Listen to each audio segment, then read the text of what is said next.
I would like to start with one of my favorite guys, Bill O'Reilly. Oh no, where'd he go? I think you can remember what that story's about, though, can't you?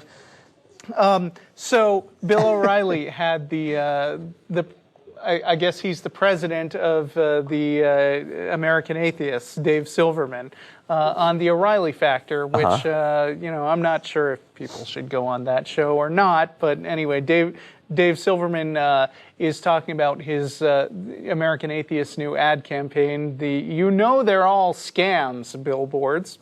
American Atheists, telling the truth since 1963. And Bill O'Reilly does not take kindly to atheists. And so he had an argument which it was clear he thought was totally nailing Dave Silverman. He said, and these are the abridged quotes, "I'll tell you why it's not a scam in my opinion. Tide goes in, tide goes out. Never a miscommunication. You can't explain that. I say, listen, sun goes up, sun goes down. Tide comes in, tide goes out. There's no miscommunication. The sun goes up, the sun, I don't know, he kept saying that. It's like, you see cartoons where, like, in a person's body, there's all these little men running around operating the heart and the kidneys and the liver and stuff, and they have these little telephones. Little guys in hard hats, like, sending telegraphs to each That's other. apparently the way he thinks the universe is. It has all these little men behind the curtains. And because they manage to pull it off the same way every time, that's proof that that there's not, in fact, what communication would there need to be if, in fact, it was all being caused by one single omnipotent creator being? Well, there's a dude watching the clock down on Earth because God is. That would take at least two dudes. There's no such thing as communication within a single omnipresent entity. I don't know. Is he Catholic, though? They kind of believe in multiple deities. I believe that he is Catholic. Oh, no. Whoa, hey. They're experimenting in the control room. Yeah. So Stephen Colbert had this to say, like all great theologies, Bill's can be boiled down into one sentence. There must be a God because I don't know how things work. Yeah. Do we need I guess it's possible we have viewers out there who don't understand the funny physics thing about behind the sun tides and the sunrise. The funny thing about the sun one is that not only does Bill O'Reilly not understand how it works, but the sun doesn't actually go up and down. Right. The Earth rotates, and we're on it. It rotates relative to the sun. That is true. And so it appears that the sun goes up and down. Right? We dispense with that one. Now tides. There was a point where they believed that Ra would ride across the sky in his barge every day. Never a miscommunication. Right. The ferryman, the guy at the dock, never was late and stopped Ra from leaving on schedule. Right. Tides. We have a moon. The moon. The moon is not as big as the Earth, but it still exerts a gravitational pull. And that gravitational pull affects the oceans on the Earth. And that's tides, right? Pretty much, yeah. I mean, when the moon moves in a certain direction, the water of the Earth actually elongates slightly into an ellipse, which is pulled in the direction of the moon, so it's longer that way. And that's why it gets high in one place while it's low in another place. Science! Because of physics, there's no communication whatsoever. Therefore, no miscommunications, and no God required. Of course, like usual, when a theist proposes a proof that there is a God, if this proof should fail, the proper scientific thing to do would be to say, oh, that proof didn't work, therefore this is now evidence against my God, because that's what a proper scientific Because I defined my God in a way that proof is evidence of him. And if the proof doesn't work, you don't have that evidence of the God. Yeah, and the way you set up a science experiment is you think of a thing that would be a test for God, or a test for the thing that you're trying to hypothesize, and then you honestly run the experiment, and if it turns out that it doesn't match your expectations, then you say, okay, this makes my hypothesis less likely to be true. But Bill O'Reilly would not do that. He was just throwing out whatever crap came into his head. Should we maybe jump straight from this to the Pope weighing in on cosmology? Why, certainly we should. Because it's related, right? It's again this lackadaisical attitude that even religious people who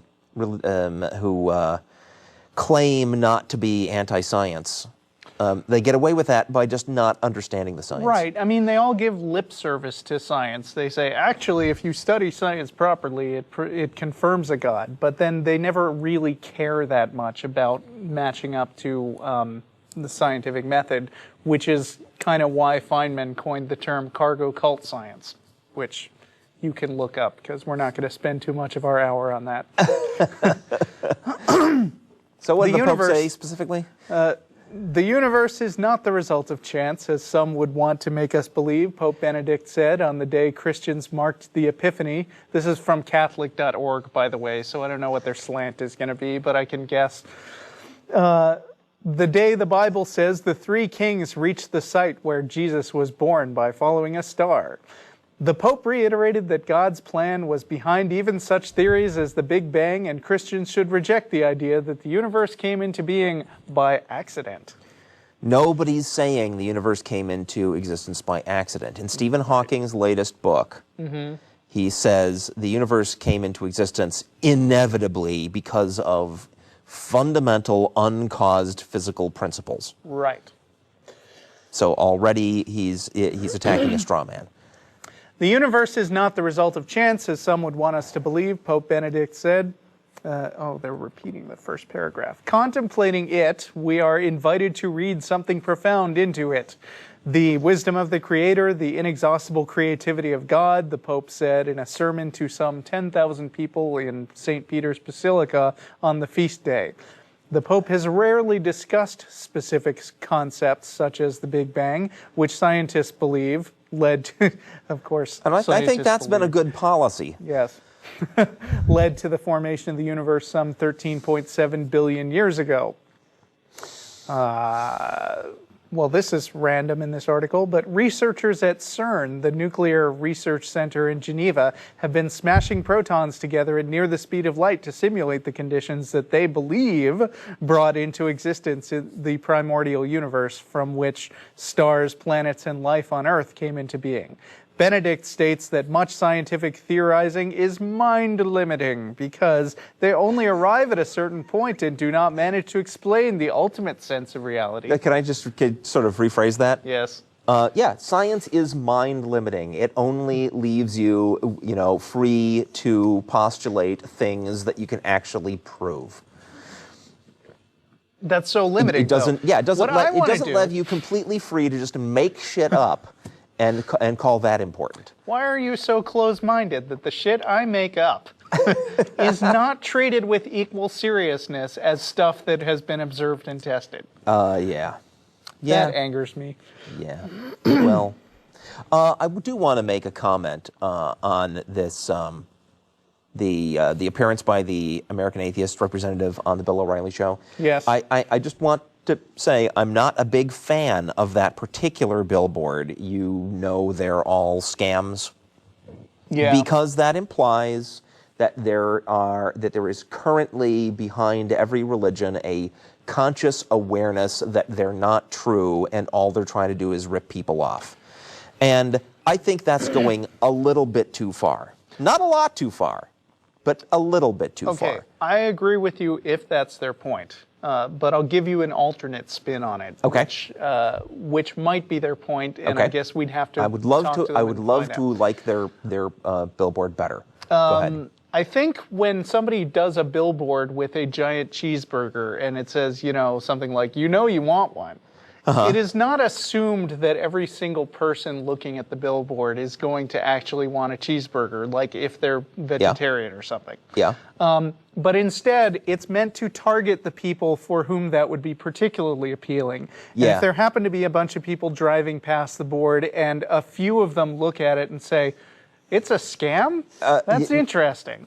Yeah, but the implication is that the people that they are talking to all are aware that religions are all scams, and the sense of the word scam that I'm objecting to, right, is a thing which I think is going a bit far. They're still saying that. They think it's inaccurate.